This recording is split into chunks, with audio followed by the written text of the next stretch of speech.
Now, from the University of Okoboji, it's Okoboji Broadcast with Jeff Thee. Welcome to Okoboji Broadcast, a windy, gusty day in the Iowa Great Lakes. I'm Jeff Thee, coming to you from our studios right here, historic Arnold's Park Amusement Park. Erin Reed with me, the Executive Director of the Dickinson County Trails. Hello. Hey, good afternoon, Jeff. Yeah, big announcement came out here. Well, Winter Games weekend, and that's, I guess, traditionally, that's kind of when the RAGBRAI announcement comes out, but RAGBRAI number 62? 52. 52. I don't want to, if I age RAGBRAI, I have to age myself. But 52 coming through, and for the second time ever, stopping overnight in the Iowa Great Lakes. Yeah. Doing an overnight in Milford. It's been 11 years. 2014 was the last time they came through and had Okoboji as an overnight. Yeah.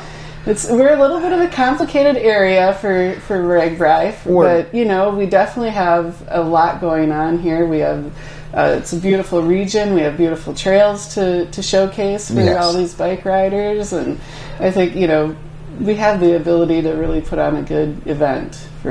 Absolutely. I don't need to tell you just what our trails, every time you would report to the county of, numbers on the trails every year, and every time you do something new, like going over to Lake Park now, those numbers just keep popping up. People are coming to the lakes area, not just for lakes.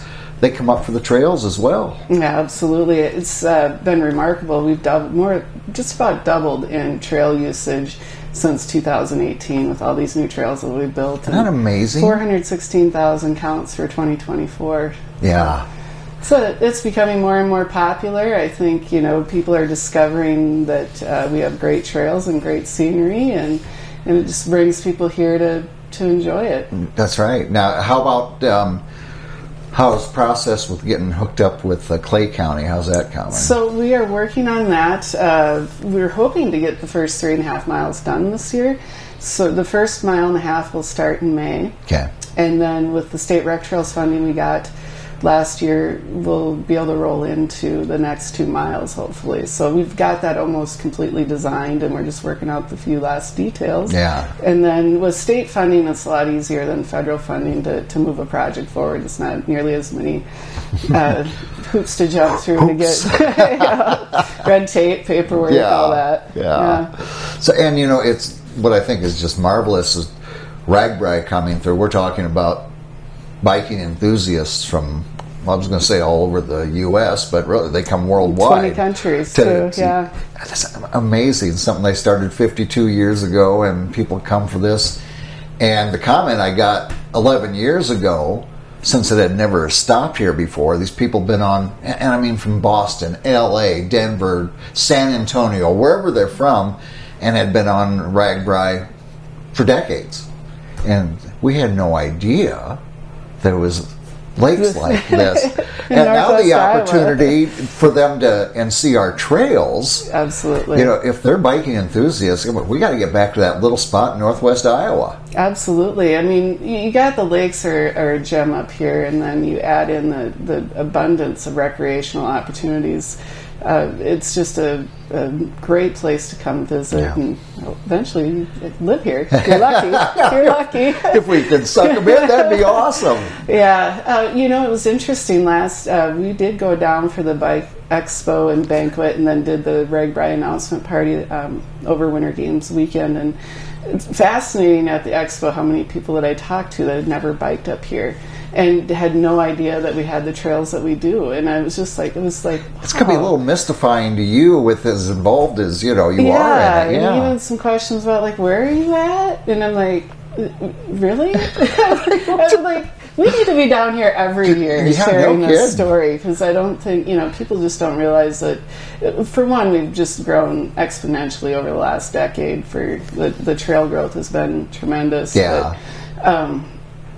But, we have this beautiful scenery and all these beautiful trails, and there's other things to do. I mean, that's the bonus. If you come here to enjoy the lakes, you have the trails to enjoy too. That's right. And other opportunities. And then if you come here to bike, it's like, wow, you get to see what what we have up here. You're getting all the best of every world doing that, yeah. And you know how people are when they vacation and so forth. Sometimes you get into a little bit of a rut. Well, we like this place, and we can bike there, but when at the expo and so forth, and then with RAGBRAI coming through, they're going, man, we got to change it up just a little bit and try something else, because that's fantastic there. Yeah, absolutely. So it'll be great to showcase that to thousands of riders who haven't seen our little corner of the world. Yeah, I know there's meetings, organizational meetings, and I'm sure volunteers can be used and so forth. And so, is there a phone number or something? How can we reach and get more information on that, Erin? Well, I know that the committee in Milford is meeting like once a week now, and they're sorting out a few details, but they are looking for volunteers, so that information will be coming out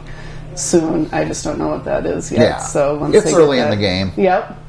Yeah, it is. And then they're still working on the route. We know what the overnight towns are. Yeah. But as far as the route goes, we're working those details out and figuring out which way we'll get them through the lakes area and on over to Esterville. But it'll be really cool. Well, and for vendors, potential vendors, nonprofits, what have you, the opportunity for getting your business, your nonprofit out there as a vendor, as a fundraiser for your organization, RAGBRAI coming through your area is a wonderful opportunity. Absolutely. They make a lot of money the way it is and do give back to all the communities that they go through. So that's part of the conversation as well, is where that money will go as far as supporting the communities that they go through. Yeah. And then all the businesses that want to get involved and be a part of getting their name out there and sharing in the fun. It'll be a wild ride. Yes, it will. Yep. Literally. It always is. Well, now, is there a phone number or anything for people, information? Or you probably could reach out to the City Hall as far as that goes for Milford, but I would just wait to hear on any news releases on once they decide how they want to structure that. But yeah, so you're saying you'll stay in touch with me here, and we'll talk again. Absolutely. That's what you're saying. Yeah. Okay, very good. All right. Well, thank you for all the work that everybody to this point. And July will be here before we know it. And yes, it will. What a time to showcase the Iowa Great Lakes. Absolutely. It's going to be a crazy month. Yes, it will. Indeed. Erin, thank you for being here with me. Yeah, absolutely. Thanks for having me. Erin Reed here from the Iowa Great Lakes Area Trails Association. We want to thank her for her time. Thank you for watching us right here on Okoboji Broadcast. Okoboji Broadcast from the studios at historic Arnold's Park Amusement Park is brought to you in part by West Wealth Management, a financial advisory practice of Ameriprise Financial Services. Advisor Jan Spielman, AJ Spielman, and Erica Wachholz. The headquarters of the University of Okoboji is at the Three Sons, open Monday through Saturday 10 to 5 and Sunday from 10 to 4. Bank Midwest, dream big, plan wisely, live well. Lakes Regional Healthcare and Avera Partner. Beck Engineering in Spirit Lake. Be Radiant Laser Skin Studio in the Okoboji Plaza in Okoboji.